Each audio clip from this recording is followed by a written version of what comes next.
check Touwe na Haibazu, Amuka Hana mi Satra Nupisida, Amuka Hanaman, Humjalaga check Togibagi, Tawong Lairaban. Daylight molestation. Akoy the period physically, mentally, sexually harassment as a man the line of Lobigan. Lariba Miamas, a second semester Gim Hero singing. Ngasi ay na mapamasida HaibagiCharangnaba dudi nahan date 4 July 2025 numit asida Department of Teacher Education Manipur University gi B.Ed ki second semester examination hogiba numit asida flying squad ni haina lakpiramba oza nupa ani akhoi ga loinarapa oza nupi amaga makhoina lakpa matamda akhoi gi satra singna exam iringai manungda tawhaidaba thodong khara chatharamle madudi makhoina exam iringai manungda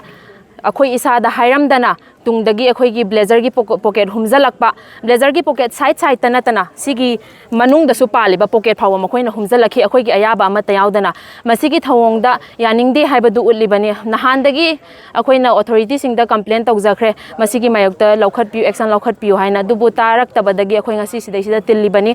masidai sida akhoi gi leiriba Manipur state asida leiriba student union sing amadi mari leinaba authority singna masida miyan changbiu haina thamjak seida inquiry mathang chathari du tawri hanga sai nahan date 4 nungdang dagi khoije ngai jarak pani hojik phawba makhoi dagi chapchaba resolution amata pirak khoida hojik se noi anthropology department sapagi wari ma hairi bo jana chikedo support asi moina pung di hele nga sai pung ahum bokta moigi student grievances hel haina moina meeting tawni hai moise meeting se nahan Saturday nungdang dagi Thorakkhre meeting ni makhoi gi resolution amata khoida thamakte adudugi moise hojik ngasai pung ani dagi meeting hauni khoina pung ahum phok matam thakibani adubokta kemta khoida pau pirak pa leite Anagi ultimatum amta pidigo inquiry gi kemta pidre khoida karimta khangalak pa leitri aduga amatang ju haija hoge sidai sida akhoina satra nupi sina check Touwe na Haibazu man amuka halaga amuka hanna mi satra nupi sida amuka hanna man humjallaga check tawgibagi thawong phok lairabani akhoina pami se ma hairiba oja sing se terminate tawgibiga tawbikhiba thabaktagi thadat pikhiba natraga suspend minimum 2 years pau suspend tawbiu bada daylight molestation ne akhoi da piriba physically mentally sexually harassment ase mayam na line lobigan akhoi na ngasi tawjariba sida lakjariba irang se akhoi atai kamda nate oja science squad ta lakpiriba oja nupa ani ga oja nupi amaga oja nupi yauna oja nupi dugi mamangda oja nupa sina akhoi da body search tawbagi yaning da phongtok chaba khatane AC bol sing din student welfare wa jabani Manipur University ki Nasigi case gi matang hujik se MU gi authority gi oina kari process lai do kari makata step se lor ko dei mai sing mai ke gi yam chapchaba action lo wona hari inquiry tawrim di hari do kaya yamna khumang chawshalage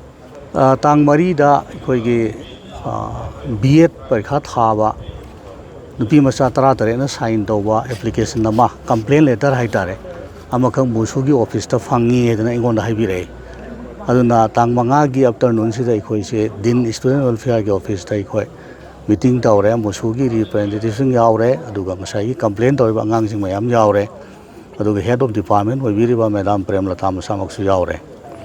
hairiba case khoi gi din gi office ta loisin ba yadaba case oiba Amaraduna Ikoina Madudagi Hena Wangba Committee Amalay Students Grievance Redressal Committee Hedana Madugi Committee to the same day the Haibadi 5th of July they can forward our application Amazu enclosed our P. Ramonda. The Tang Tarukta High River Committee scheme from a Pangtue, from the Pangtuaga another round of meetings Nasi Tauraga Anthropology Department. Maduda involved Tauriba was our the complaint Tauriba Satra Singoro, Moipuna Maxi, Amdang inquiry Taurakanda, Asumbadu Karino, I would put to Oga, Makatava, Kari Excel Lokapayaga, the Gehedo, Aduki process the new ladies. My heroes come with the Mali. The CCA Koi Pamiva meetings inquiry in a single lawyer can the proceeding of Matolani, Madugi Matungina, Mana Tauru, Tabuki Matungina, Moisikaiva, penalty Pivayava. Kraiwa Moise suspend away abagi intensity to Yovra Yodabra. Ivan Singmado, Dum authority Lepa Akan, the action to local Akadavani, I am Kanjabada, Yam Tuna known in Nisikimanunda, Madugi, Jalamalakane and Filtaway.